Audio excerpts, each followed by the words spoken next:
Hello.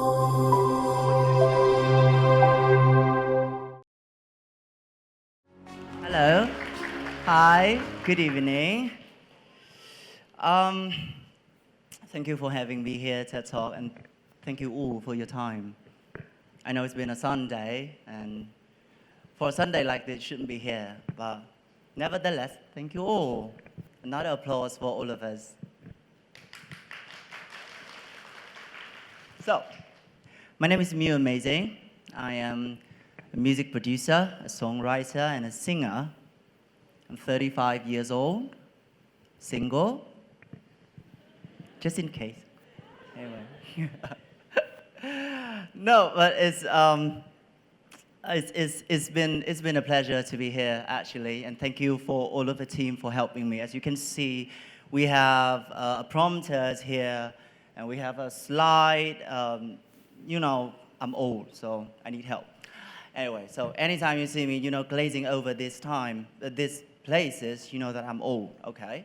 So now let's get back. The last time that I prayed to God and asked Him to give me a stage, I should have been more specific. I mean, a singing stage, not this one. But here we are.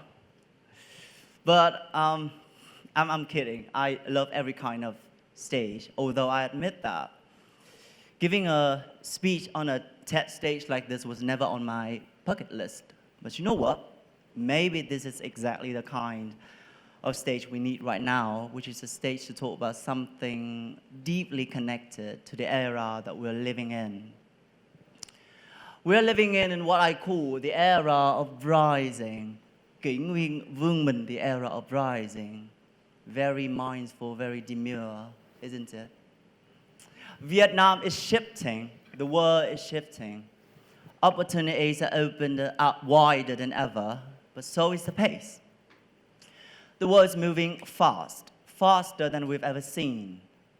And in this era of rising, all of us, artists, accountants, students, coders, even the lady that's selling banh mi that you bought on your way to school, all of us are basically doing the same three things: to adapt, not to be left behind, and leave a mark that feels authentic, something that feels like you, that no one could copy.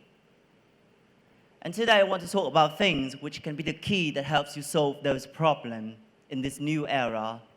This is creativity. How fancy is that? Creativity. When people think of creativity, they often picture the wow thing, like visually stunning music. My friend Trúc Nhung's music video is stunning, don't you agree? Yeah. One-of-a-kind outfits that no one dared to copy or board. Never seen before's idea that makes you go, wow, how could you come up with that ideas? You see new ideas every day on your TikTok account, your endless scrolling. You see new contents every day. People are trying to impress you in a very unique way that is very memorable and remarkable. And those are the images that first come to mind when we think of creativity. And that's why many people quietly place themselves outside the circle, not as artists or creators, but simply as ordinary people, living a stable and familiar life. They say things like, my life is simple. I do my work, I take care of my family, go to the same places that I enjoyed. I choose familiar food, familiar clothes, familiar routines because they give me peace. Here's the thing, there's nothing wrong with that. In fact, there's a beauty in choosing a life that feels true and gentle to you. But people living in everyday life start to believe that creativity is a talent and a privilege of artists, of creators. Not me. Have you ever thought about that? Anyways. That leads us to a question. If life looks ordinary, familiar, and predictable, can creativity still live there? I got you the answer. Now let's imagine your normal life, your term, not mine, your normal life, as a house. You can even call it a home, your home, a home that you know very well. Do you know every corner of the home? Which corner catches the morning light? Which floor tile near the door that makes the tiny sound when you step on it? And that's what makes it feel safe, because you know it very well, because it is your home. Familiarity feels peaceful. Predictability feels like control.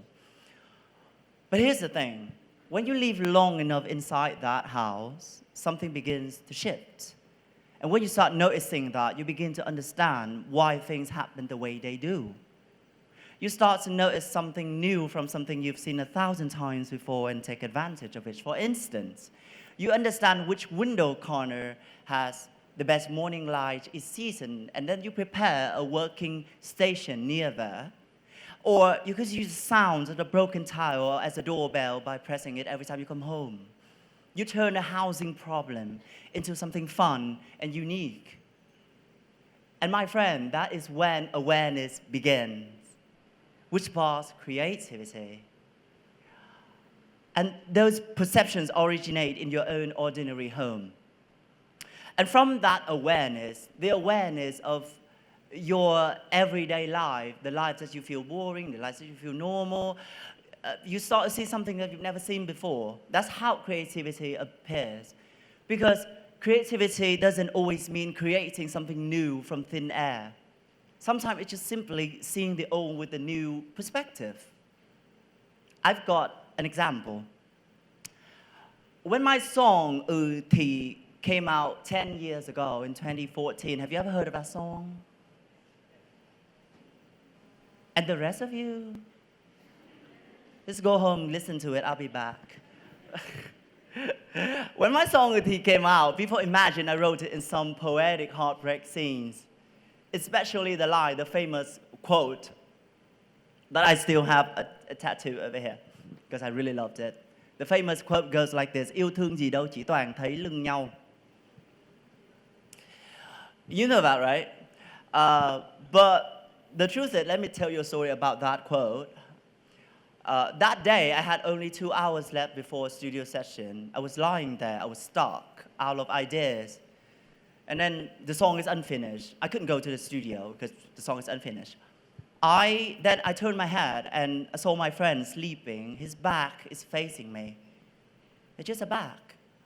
But in that moment, a question came up. What kind of love looks like two people always facing away from each other?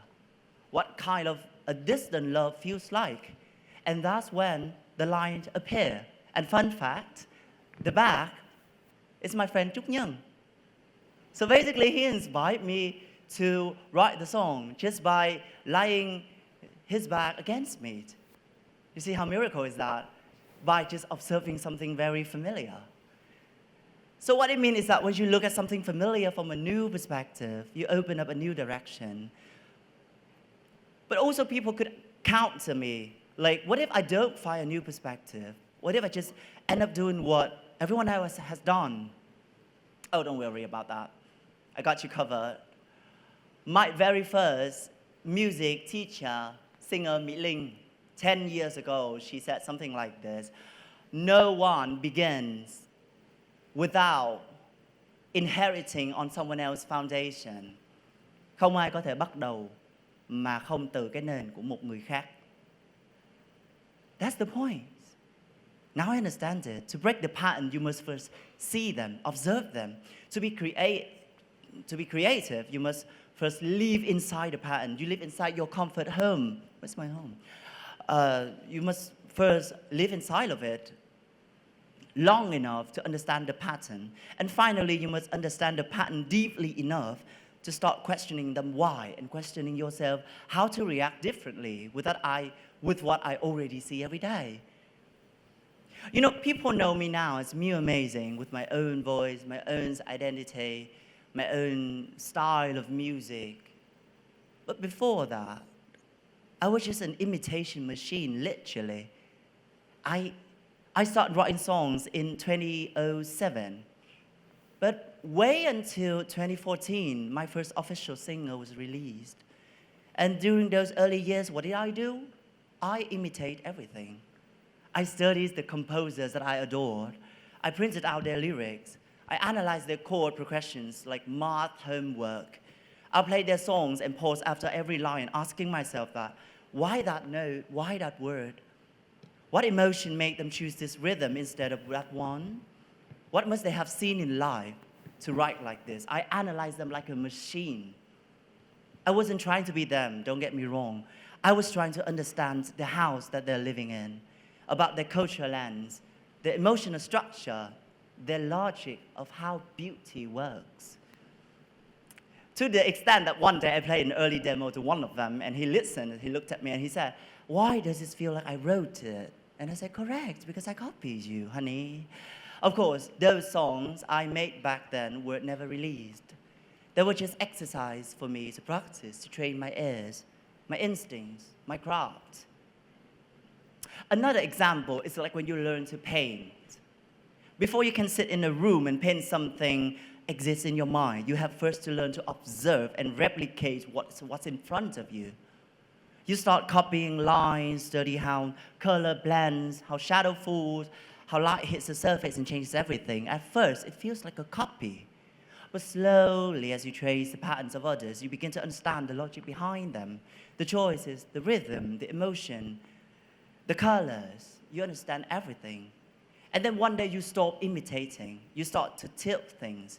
You shift an angle just a little. You realize you're no longer trying to draw the world as it is. You're painting how you see it your way. Imitating, when done consciously and with educational purpose, is not stealing. It was a method of observation. I wasn't imitating to stay safe. I was observing to earn the right to eventually bend the baton. I stood inside their house long enough until I finally noticed the window I want to open for myself. So, it's obvious that creativity is not just from being a genius, but from attention, from observation, from finally seeing what I've seen 1,000 times before. And that's when I realized creativity isn't a gift you signed up for. It's a habit you build. How beautiful is that quote? I wrote it myself. Thanks.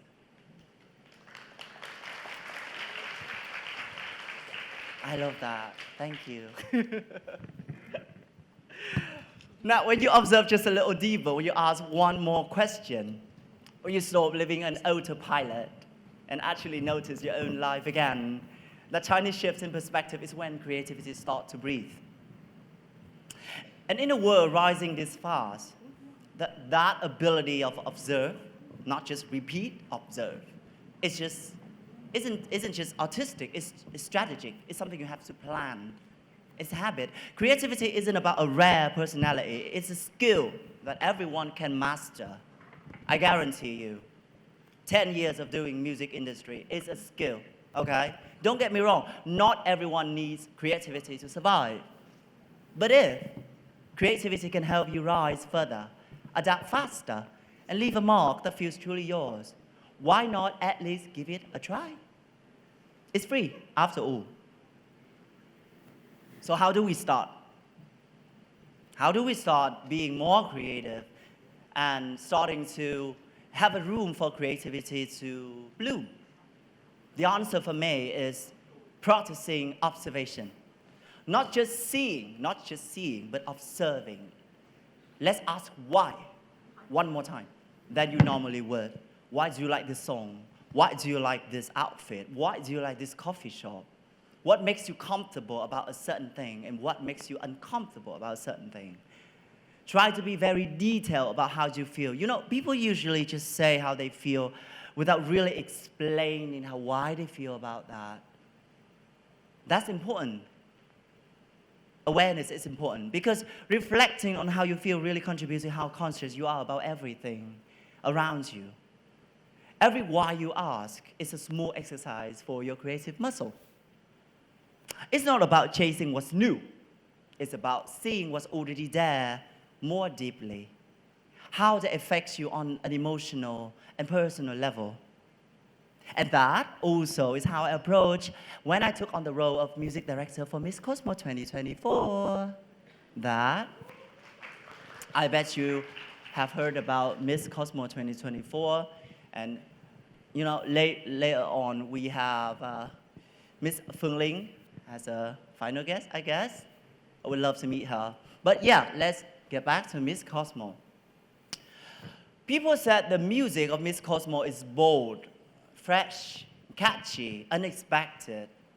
Not what I said, they said, okay? I didn't start from just wanting to be different. I started from observing those things. I asked myself a lot of questions for the music of Miss Cosmo.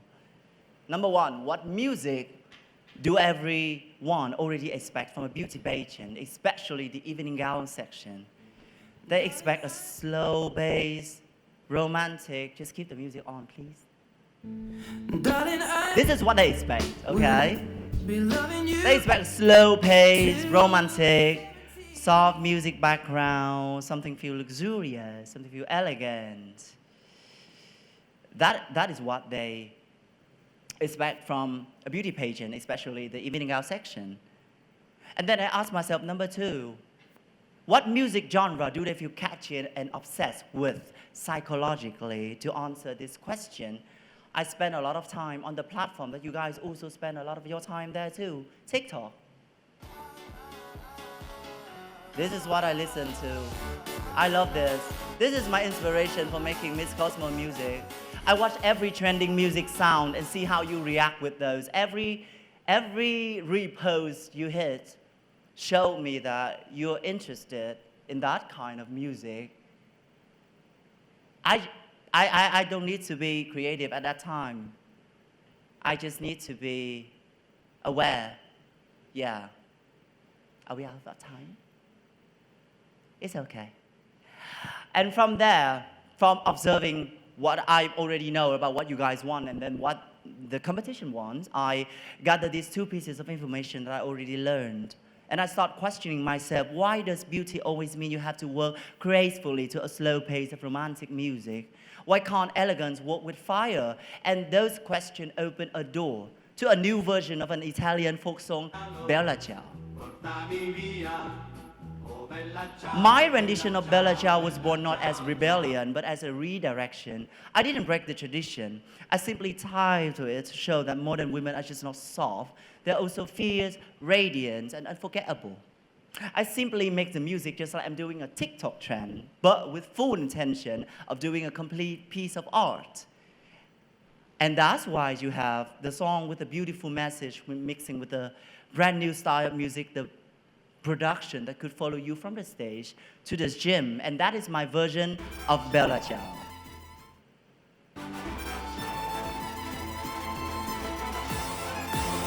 I hope you found this song, I hope you found that song familiar. Used to be a trend. I hope you all enjoyed it. And okay, maybe that's what creativity truly is. Not about running away from the familiar, but standing inside of it. So, I know ordinary feels like boring, but hey, let's just give it a try. Let's just one day have fun with the ordinary. Look at it from a new perspective, because when you have new perspective about your own things, creativity will be born from there. Thank you for your time.